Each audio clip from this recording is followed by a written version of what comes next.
Thank you for watching Amish Eel 5858. I am Amir Budnam. I am thankful to all news resources. Following are the news reported by American, European, Asian, African channels. Asian African channels have reported the same news as the other channels. All news agencies also have same news. Helicopter crash investigation. Plastic recycling problem in America. Conservation at Cape Cod. No ceasefire in Gaza in near future. Children are dying. Yesterday, 20 people died in Israeli bombing. 3 people shot dead in Pennsylvania. The suspect is still at large. Plane and flying problems. Protest in Russia after election. Ukraine attacked the city of Volgograd in Moscow in Russia.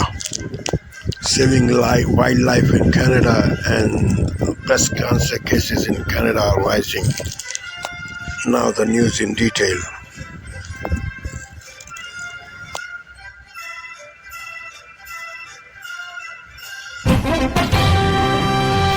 Tonight on PBS News Weekend, after a string of fatal helicopter crashes, we examine their safety and reliability.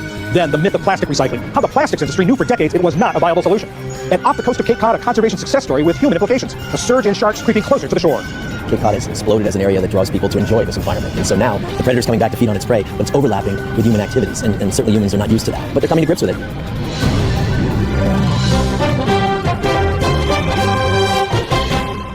Major funding for PBS News Weekend has been provided by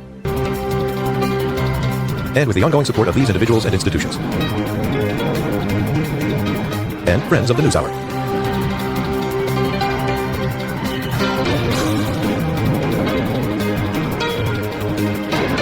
This program was made possible by the Corporation for Public Broadcasting and by contributions to your PBS station from viewers like you. Thank you. Good evening, I'm John Yang. Tonight, nearly 1.5 million Gazans are sheltering in the southern city of Rafah, the last remaining haven on the Gaza Strip, as Israel moves towards sending ground forces into the city. Across northern Gaza, there were more airdrops of aid from the United States, Jordan, and Germany. The UN says a quarter of the population of Gaza is starving, and some say the aid isn't enough. The situation is so bad that no one can imagine it, and the ship, even if it helps, will be a drop in the ocean, because the entire region is in need. They throw us airdrops of aid, and we run like dogs behind the airdrops. In central Gaza, Israeli bombs were also delivered by plane. Gaza hospital officials say about 20 people were killed overnight in an Israeli strike on a refugee camp. They said nearly half of them were children. Talks aimed at a deal for the release of Israeli hostages in exchange for Palestinian prisoners are expected to resume tomorrow in Doha, Qatar. Hamas has proposed an eventual permanent ceasefire, something that Israeli Prime Minister Benjamin Netanyahu says is out of the question. Police have surrounded a home in Trenton, New Jersey at this hour where a 26-year-old shooting suspect has barricaded himself. Trenton police say the residents of the home have been evacuated. The suspect is armed with an AR-15 style long gun and is believed to have killed at least 3 people in Falls Township, Pennsylvania, a suburb of Philadelphia. There was a shelter-in-place order, but it's been lifted. Police said the suspect knew his victims and that the shooting was the result of a domestic situation. There's been another incident involving a Boeing jetliner. An older United Airlines 737 landed safely in Oregon on Friday, minus a large external panel along the plane's belly. There were no indications of trouble during the flight, and the missing panel was only discovered during a post-flight inspection. Both United and the FAA are investigating. In Russia, protests on the second day of voting in the country's 3-day presidential election. Protesters tried to set fire to voting booths and poured green dye into ballot boxes. At least a half-dozen cases of vandalism have been reported at polling stations as supporters of the late opposition leader Alexei Navalny try to undermine President Vladimir Putin's hold on power. Putin's facing no serious challengers and is almost certain to win another 6-year term. Meanwhile, in Belgorod, Russian officials say Ukrainians shelled the border city, killing 2 people. And more Americans are tying the knot. CDC says marriages are back to pre-pandemic levels. During the COVID-19 isolation, marriages dropped to the lowest level since 1963. But despite this uptick, marriages in the United States remain in a decades-long decline. Still to come on PBS News Weekend, the problems with plastic recycling and how plastic makers knew it wouldn't work, and tracking the surge in sharks off the Cape Cod coast. This is PBS News Weekend from WETA Studios in Washington, home of the PBS News Hour, weeknights on PBS. Late last month, the head of a Nigerian bank, his wife, son, and 3 others were killed when the helicopter taking them to Las Vegas crashed in California's Mojave Desert. Also, late last month, the Army National Guard temporarily halted all its helicopter operations after fatal crashes in Utah and Mississippi. And that followed the Army's temporary grounding late last year of its Osprey aircraft, which can function as a helicopter. These incidents and recent high-profile accidents, like the one that killed basketball star Kobe Bryant and his daughter in 2020, and 2019's tour helicopter crash in Hawaii that killed 7, raised questions in people's minds about the safety of helicopters. John Gully is a former member of the National Transportation Safety Board and former chair of the National Coalition for Aviation Education. John, we may be seeing a lot more helicopters as air taxis are being developed as soon as next year. Quite simply, are helicopters safe? Helicopters, the vehicle itself is very safe. What we're seeing today is a lot of issues where we have pilot issues and maybe not monitoring their operations well enough. You mentioned 2 accidents, a Nigerian fellow who died and Kobe Bryant. Both of those were helicopter pilots that disregarded weather cues in order to accomplish the mission. And that self-imposed pressure that they have on themselves to get the mission done oftentimes is the driver behind the event that leads to a crash. And those military grounders we talked about, what they call stand-downs, those were to make sure that the crews, the pilots understood the operating guide. Battle over TikTok. The House teeing up a showdown in the battle over a bill that could force the sale of the social media platform, the #1 in the world. But despite the fact that TikTok is owned by a Chinese company, ByteDance, some lawmakers still want to risk national security. Some of us just don't want the president picking which apps we can put on our phones. Americans have access to real images of the horrors that are experienced by Palestinians daily. We no longer have to rely on legacy media to get that information. I don't like bans on speech, and I want to find ways, to better, restrict the use of data without, taking away a platform. They are missing the point. Joining us right now, the man who doesn't. He's leading the charge as chairman of the House Select Committee on China. And he's part of the reason there's over 300 votes in the House, and it's now at the feet of the Senate. Congressman Mike Gallagher. Congressman, your thoughts about the pushback of the bill you helped push? Well, clearly, my colleagues who voted against it, whose criticism you just played, didn't actually read the bill. This is not a ban on speech. This is a ban on foreign adversary control on social media, which is particularly crucial given that TikTok is now a dominant news platform for kids, for Americans under the age of 30. Would we want the Chinese Communist Party to determine what news, what information we get to see? It does not surprise me that members of the squad would want to use the app in order to get information on the conflict between Israel and Hamas right now, because the information is purely one-sided in favor of the genocidal death cult that is Hamas. Or if they wanted to be able to access Osama bin Laden's letter to America and praise it as an aspirational call. This is the type of content we're seeing on a platform. And imagine how it could be weaponized if we were debating something as critical as an authorization for the use of military force to defend Taiwan. Look at what they did to try and stop this vote last week. Force a pop-up notification on millions of users, and then you had 11-year-olds calling Congress threatening to commit suicide if we took action. That's just a taste of how this platform could be weaponized by the CCP in the future. Chairman, do you believe that this is part of a bigger story? Try to kill us with fentanyl, not addict us, kill us with fentanyl, try to infiltrate our country and try to tell us what's important. And that is why, in my view, you could tie that right to the protests on these college campuses and through the streets, these young people who believe the Palestinian Hamas cause is the place America should be right now. It's a part of something bigger, which Xi Jinping calls the smokeless battlefield. That is his ideological war against the West, a campaign designed to weaken America from within and pit Americans against Americans and get a generation to really loathe and hate their own country and thereby undermine any action we need to actually beat the Chinese Communist Party in this protracted competition, this new Cold War. Yes, it's absolutely part of that broader ideological competition with the CCP. And, Chairman, I want you to hear this. Aisha Hasni was able to catch up with the CEO who is working the Senate side to try to stop this vote before. And by the way, this would be sell 80% of it or you get banned within 6 months. Here's the exchange. Sir, why won't ByteDance just sell the company? That would avoid a ban. Why wouldn't you just sell? The bill is 12 pages long. We have looked at it. It is not feasible to do whatever the bill thinks it does within the parameters set out in the bill. What's he talking about, Chairman? What's not feasible about selling? Not only is it feasible, it's been done before. I mean, there was a similar issue related to the app Grindr and Chinese ownership of that, and we force divestitures all the time. We tackle ownership issues like this. We have an entire committee on foreign investment in the United States that deals with things like this. So he's not being honest, and the fundamental problem remains, which is that he is beholden to ByteDance, and ByteDance is beholden to the Chinese Communist Party, and that's a risk that we can't take going forward. People say, what about the Fifth Amendment? What about the First Amendment? But people don't understand. This is China. This goes right back to China. People say this is a Chinese company, but the Chinese government doesn't own it. What do you say to that? Well, the biggest threat to free expression or the First Amendment would be Chinese ownership of a news platform in America. And people can continue to post dance videos or political speech or campaign on the app so long as ByteDance separates from TikTok and TikTok separates from the Chinese Communist Party. They can continue to use the app. That's all we're talking about here. There is no scenario in which this bill targets speech content. It's about foreign adversary ownership, narrowly defined. So in addition to getting free speech, in the new world in which TikTok is not controlled by the CCP, you can have something even better. You can have freedom of thought, freedom from fear that the algorithm is being manipulated to mess with you. That's what we're after here, and that's the world we want to live in. We never should allow it to get a foothold in 2016. But we could change everything right now in 2024. And this has the courage to do it. Chairman, thanks so much. Appreciate it. Hey, Sean Hannity here. Hey, click here to subscribe to Fox News YouTube page and catch our hottest interviews and most compelling analysis anywhere else.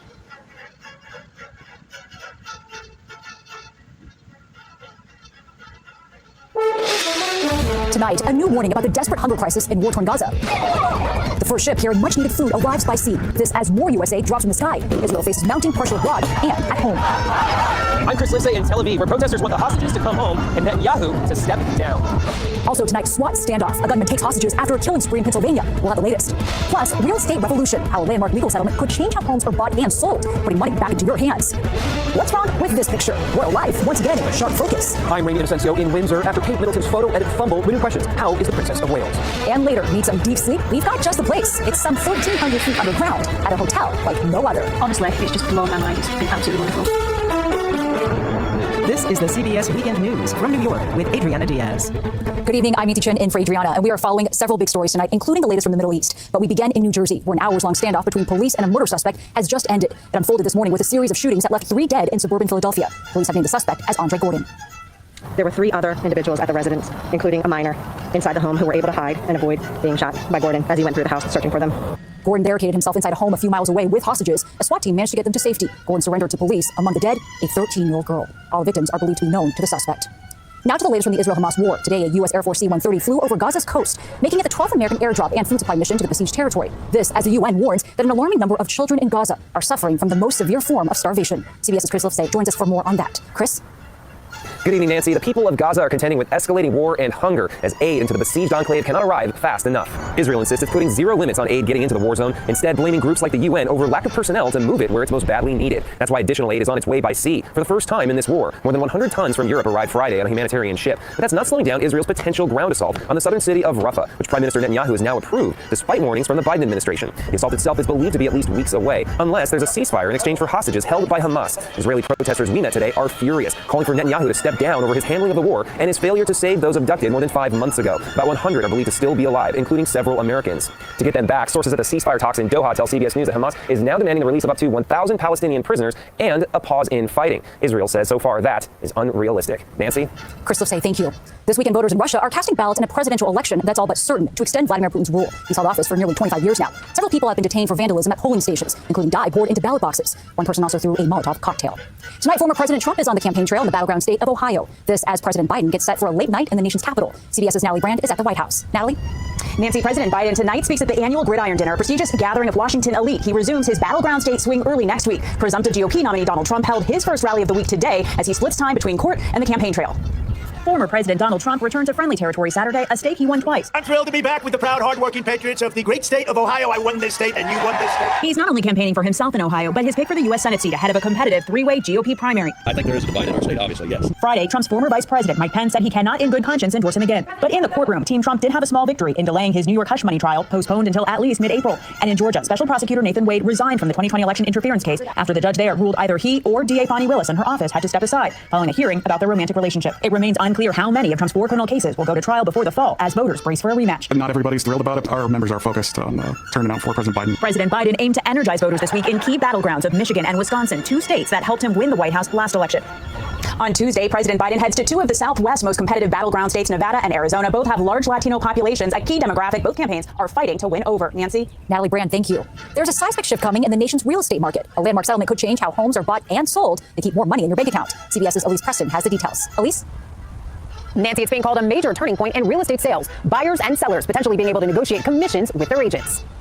It's a positive sign in a challenging market. The standard realtor commission could soon be going away. Long term, this is a seismic shift in a stodgy old business called real estate. The National Association of Realtors agreeing to pay $418 million in damages to settle a series of lawsuits alleging it conspired to boost agent commissions. Right now, the U.S. average commission rate is about 5 or 6%, one of the highest in the world. U.S. consumers pay about $100 billion in commissions each year, which could be reduced by 30%. I think for sellers, you're going to negotiate with your agent to come up with a fee that is reasonable for you. For buyers, it's a game changer. You may decide you don't even want a realtor. New Jersey-based broker Michael Latman says this is a radical shift for realtors. Do you foresee brokers and agents leaving the business? A year from now, we might see 10% or more fewer realtors. Brokers, I think, are going to need to step up their game in terms of what is their value proposition. And with historically low inventory and higher mortgage rates, experts say it could take some time to see a drop in home prices.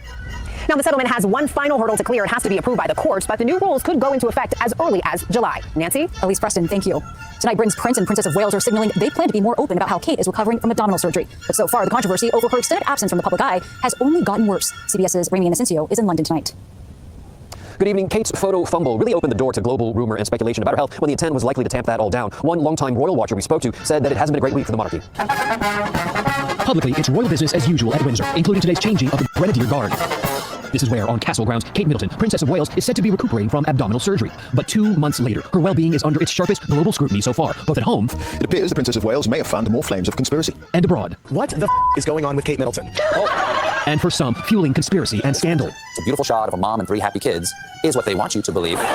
This photo, likely released to show Kate in good health and to silence controversy, instead made things worse after it was revealed it was digitally doctored. The princess apologized, raising new questions about what's going on behind the palace walls and mockery on social media. The fact that a little bit of photoshopping has been so overblown. Roy Anika is royal editor for the Times paper. But it has not helped in what is a very febrile, difficult time for the royal family. And with Kate absent since Christmas, King Charles undergoing cancer treatment, the royal family, following the death of Queen Elizabeth, is being tested once again. In this case, Kate out of the public eye in a frenzy of social media attention. Most, but not all Brits we spoke to said Kate is entitled to privacy. I think it's really hard to understand really why they're not telling us. She has to accept that with regards to her position, that people will be interested, but that doesn't necessarily mean she has to then share. And Nancy, just now, Roy Anika on X just posted that Prince William and Kate plan to be, quote, clear and more open about her recovery after she resumes public duties.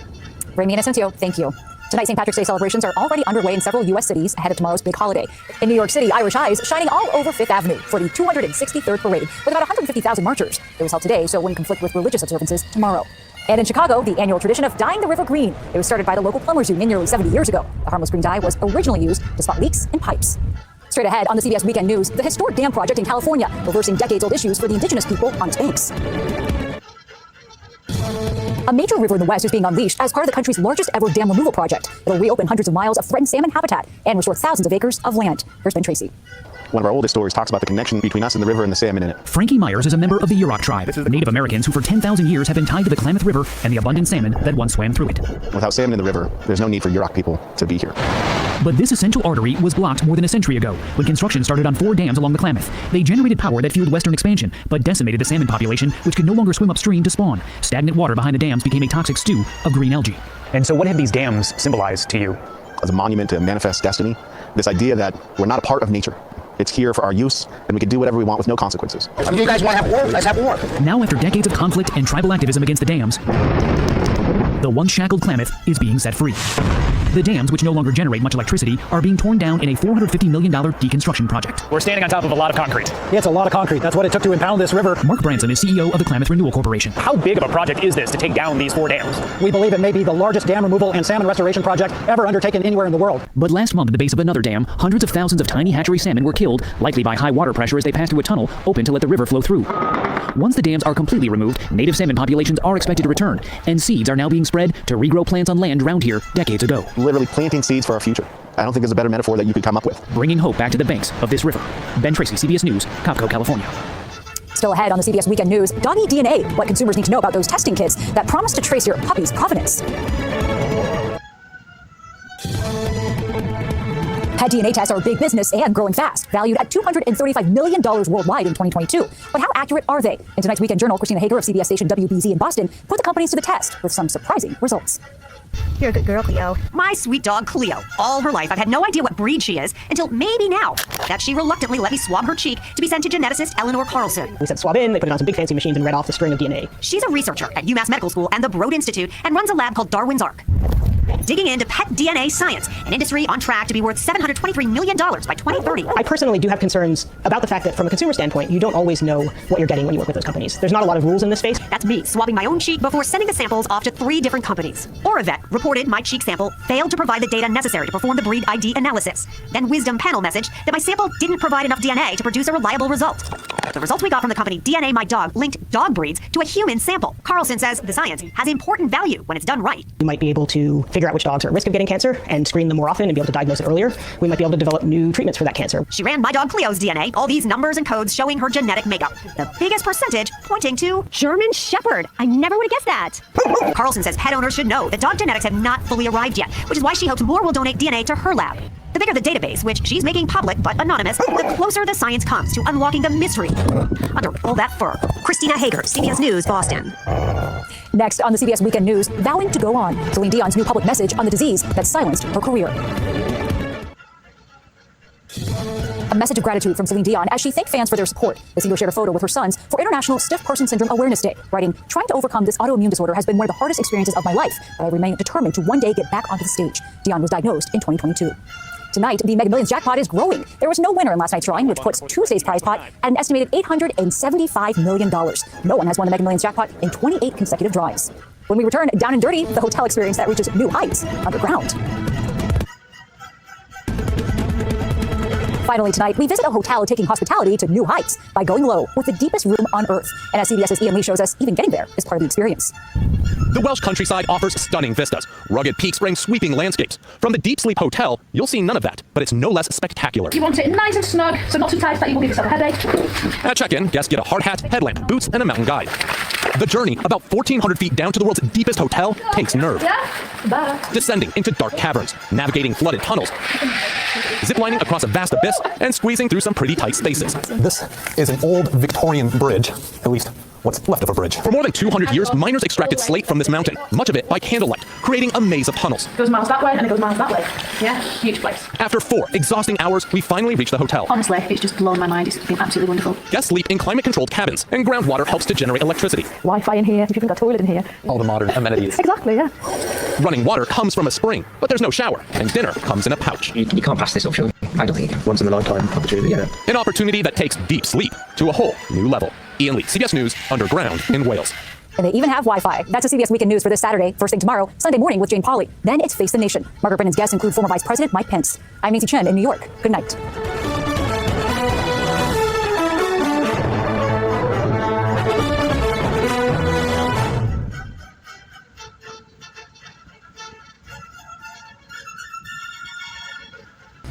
Breaking news as we come on the air. Police swarming a home in New Jersey, searching for a suspect accused of a killing spree at multiple locations. Authorities seen evacuating people from a building. They say earlier the suspect armed with an AR-15 style rifle shot and killed 3 families by Pennsylvania, ranging in age from 13 to 52, then carjacked someone fleeing in their vehicle to Trenton, New Jersey. Authorities releasing a photo of the 26-year-old man. Residents in Pennsylvania had been told to shelter in place. Morgan Norwood from the scene in New Jersey with late news just coming in. Millions on alert as dangerous weather slams the south, damaging winds, scattered tornadoes, and flooding all possible. Our weather team tracking it all. And scenes of destruction in the Midwest. Days after the deadly tornado outbreak, 3 people killed. More than 20 tornadoes across 7 states. Alex Brachet on the ground in Ohio with the families most affected. The manhunt and 2 cross-country killings. The 33-year-old suspected of murdering a state trooper who had stopped to help him with a flat tire. Authorities now saying that suspect is also a person of interest in the killing of a paramedic in South Carolina, saying he took her car and drove it to New Mexico. The crackdown on spring break in Florida. Dramatic police body camera footage capturing the moment officers come face to face with an armed teenager as police across the state take a tough stand against potential threats. Overseas, the push to get ceasefire talks back on track in the Israel-Hamas war and the effort to save some of the youngest victims of the conflict. Our team embedded with a flying hospital. Celebrating the rich history of the Irish in America, kicking off St. Patrick's Day weekend. And America Strong tonight, proof you are never too old to realize your dreams. From ABC News World Headquarters in New York, this is World News Tonight. Good evening. Thanks for joining us on this busy Saturday night. I'm Whit Johnson. We begin with breaking news. A suspect in a multi-state crime spree armed with an AR-15 style rifle, allegedly shooting and killing 3 family members, including his 13-year-old sister outside Philadelphia. Hours later, police and SWAT teams swarming a home in Trenton, New Jersey. This dramatic video showing officers evacuating people from that building, all of them safely removed without injury. Police identifying the suspect as 26-year-old Andre Gordon. Law enforcement surrounding that Trenton home, repeatedly urging Gordon to surrender, deploying tear gas at one point. Authorities confirmed the suspect was eventually arrested at a different location outside the perimeter. He is now in custody. ABC's Morgan Norwood leading us off from New Jersey with late details just coming in. Tonight, dramatic video showing police rescuing hostages from this home in Trenton, New Jersey. A suspect believed to be barricaded inside, considered armed and dangerous, after an alleged crime spree across multiple states that left 3 of his family members dead. Authorities identifying the suspect as 26-year-old Andre Gordon, saying he's believed to be armed with an AR-15 style assault rifle and currently homeless. Gordon's alleged crime spree beginning this morning in Trenton, carjacking Sonia Hansen and her grandson at gunpoint. Hansen still shaken. I started backing on my car with the back of the gun, and then I jumped over the stage and ran. I'm so glad I'm just alive because I think he could have killed me. Gordon then allegedly traveling to a home in Levittown, Pennsylvania, where he broke in. After which he shot and killed his 52-year-old stepmother, Karen Gordon, and his 13-year-old sister, Kara Gordon, who lived at the residence. There were 3 other individuals at the residence, including a minor, inside the home who were able to hide and avoid being shot by Gordon as he went through the house searching for them. Gordon then driving to another home nearby and breaking in. After which he shot and killed 25-year-old Taylor Daniel, with whom he has 2 children. At the time of the shooting, there were 4 other individuals present inside that home, one of which was injured after being bludgeoned by Gordon with the assault rifle. At 9:13 a.m., police say Gordon carjacked someone at gunpoint at a Dollar General parking lot in Mooresville, driving off in his 2016 dark gray Honda CR-V with Pennsylvania registration and a Namaste bumper sticker. Police then finding the abandoned SUV miles away in Trenton. Police swarming that home for hours before apprehending the suspect on a street nearby. Morgan Norwood joining us now from the scene there in Trenton. And Morgan, that suspect apprehended just a short time ago. But what more are you learning about that assault-style rifle and how he was taken into custody? Well, police say that he made it out of the home well before they established their perimeter. He was found just a couple of blocks away from the scene. As for that AR-15 style rifle, police still investigating how he got his hands on it in the first place. All right, Morgan, thank you. We turn now to the more than 13 million people bracing for a severe weather threat in Texas. Cities like Austin, San Antonio, Houston, and Corpus Christi, all at risk for flash flooding, large hail, and damaging winds, and even scattered tornadoes. Let's get right to ABC meteorologist Samara Theodore tracking it all for us. Samara, time this out.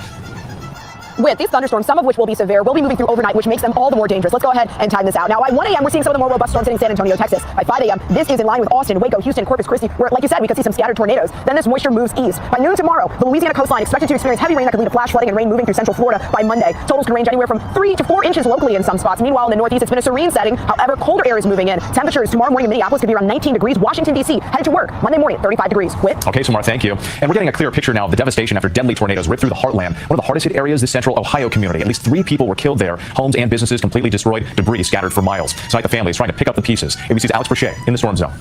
Tonight, hundreds of families in need after a deadly tornado tore through Logan County, Ohio, an hour northwest of Columbus. This high school gymnasium, now a donation center, giving out food, clothing, and basic necessities. We met Jeremiah Knighting, who rode out the storm with his 74-year-old mother. Their home, now completely destroyed. It's a blessing, man. I just can't thank God enough. I can't thank the people enough. I can't thank everybody. People here now sifting through debris. Travis Gauze among those salvaging what they can. I don't know. I don't even know where to begin with my cleanup. I see people picking up out of their yards, but with mine, Where do you start? yeah. Cleanup efforts well underway along this street, but as you can see, so many of the homes here are a complete loss. That twister striking Thursday in EF3 with winds of at least 136 miles per hour, claiming 3 lives. Tonight, we're learning Darla Williams, a grandmother, didn't survive. Her family telling ABC News she was well loved in the community and a true friend to all that knew her. The tornado, part of a multi-day outbreak that injured dozens. Meteorologists saying the winter's record warmth fueled those twisters, humidity making the air unstable, conditions not normally present until later in the spring. Tornadoes not the only kind of dangerous weather this week. This frightening scene in Texas Friday, families racing for cover at Rodeo Houston. This hail is falling, and all these people are running, trying to brace to a safe spot. That hail falling as the area was under a severe thunderstorm warning. The National Weather Service confirmed at least 8 tornadoes across Ohio this week, with authorities saying the cleanup here is going to take some time. We can see all that destruction behind you. All right, Alex, thank you. Next tonight, the terrifying new details about a cross-country killing spree. Police identifying the suspect in the murder of a New Mexico State police officer as Jeremy Smith. Authorities also linking him to a female paramedic who was found dead in South Carolina. Police say he was driving her stolen vehicle when the trooper was shot and killed. Here's ABC's Melissa Adon. Tonight, an urgent search for the suspect wanted in 2 cross-country killings of a New Mexico State police officer and a paramedic in South Carolina. Jeremy Smith, we are coming for you. Police say 33-year-old Jeremy Smith is a person of interest in the death of 52-year-old Fenicia Machado IV in Dillon County, South Carolina, who was reported missing on Thursday. Then, police say Smith drove her white BMW across the country to Quay County, New Mexico, where he got a flat tire early Friday on I-40. 35-year-old officer Justin Hare dispatched to help. Smith caught on dashcam video. When without warning, the suspect pulled out a firearm and shot Officer Hare. Smith then walked to the driver's side and shot Officer Hare again. Smith pushed Officer Hare into the passenger seat and drove away in Officer Hare's patrol unit, with Officer Hare still inside. Authorities say Officer Hare's radio duress signal went off. Another officer dispatched saw Hare's patrol car driving at a high rate of speed, ultimately finding the patrol cruiser empty on the side of the road and Hare injured nearby. The last words Officer Hare uttered on this earth was to offer help to a man who was about to kill him. Smith is considered armed and dangerous. An extensive criminal history, the majority of which is in South Carolina, goes back for at least a decade. The New Mexico State Police Chief says there's been 3 officers shot and killed in the line of duty just within the last 9 months alone, noting that before that it had been 30 years since a state police officer was killed. Truly disturbing details. Melissa Adon for us, thank you. Next tonight, that terrifying spring break standoff in Central Florida. Dramatic police body camera footage capturing the moment officers came face to face with an armed teenager. Officials in several cities now trying to crack down on the chaos and the violence. ABC's Andrew Dimber reporting from Miami tonight.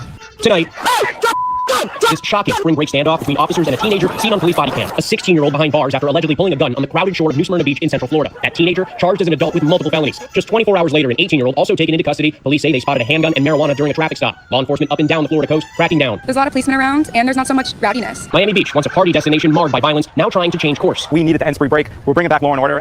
Last year, 2 people were killed less than 48 hours apart near busy and iconic Ocean Drive. One of those cold-blooded murders caught on surveillance. But this year is different. Officials putting in place the toughest restrictions yet, including this message from the city of Miami Beach. We're breaking up with you. And with those restrictions include, of course, a massive police presence as well as a strict curfew, which a couple of nightclubs in the area actually tried to push back on. But still, these measures have led to smaller crowds, fewer arrests, and no fatalities. With Andrew Dimber for us tonight. Thank you. Overseas now to the Israel-Hamas war. Those stalled ceasefire talks could resume as soon as Sunday. This as Israeli Prime Minister Benjamin Netanyahu appears determined to push forward with a controversial offensive in southern Gaza. And our Inez de la Catera is with a flying hospital evacuating some of Gaza's wounded. Tonight, the rush to get aid into Gaza via air and now by sea. The World Central Kitchen saying close to 200 tons of food brought by boat now being readied for distribution. But looming are plans to attack the city of Rafah, now approved by Israeli Prime Minister Benjamin Netanyahu. Netanyahu promising to move the more than 1.4 million people displaced there to humanitarian enclaves with shelter, food, and hospitals. For injured Palestinians, help can't come soon enough. We were taken aboard an Emirati flight evacuating nearly 100 wounded Palestinians from Gaza to the UAE, medics describing it as a flying hospital. Here at the back of the plane, they've set up beds. You can see this one here has an IV drip. They also have ventilators and defibrillators, pretty much anything you need to treat patients in flight. Here we meet 5-year-old Siraj, his right leg gone, the other one broken. 9-year-old Yazin hit with shrapnel, the injury requiring surgery and several amputations. He will bear those injuries for the rest of his life. Yazin telling us, I was playing with my sister. Our house was shelled. She was martyred. My other sister and parents survived. 13-year-old Yara, one of the most severely injured, getting 6 hours of reconstructive surgery. There is no food, Yara says, no water. My baby sister, we cannot get her diapers or milk. Everything has become very expensive, and that is if we're even able to find it. Doctors telling us one of the big issues now is malnutrition. A third of children under 2 years old now acutely malnourished in northern Gaza, according to the UN. At least 23 children have died from malnutrition so far, according to UNICEF. The food is not available. The proper medication is not available. And with Secretary of State Antony Blinken is in the Middle East tonight as ceasefire negotiations appear set to resume in Doha. The U.S. is not expected to take part in those talks. The White House says that shouldn't be taken as a signal this isn't a positive step. Israel is expected to attend. And Inez de la Catera reporting tonight. Thank you. And tune into This Week tomorrow morning. Martha Raddatz with the latest from the White House National Security spokesperson John Kirby on U.S. support for Israel and Ukraine.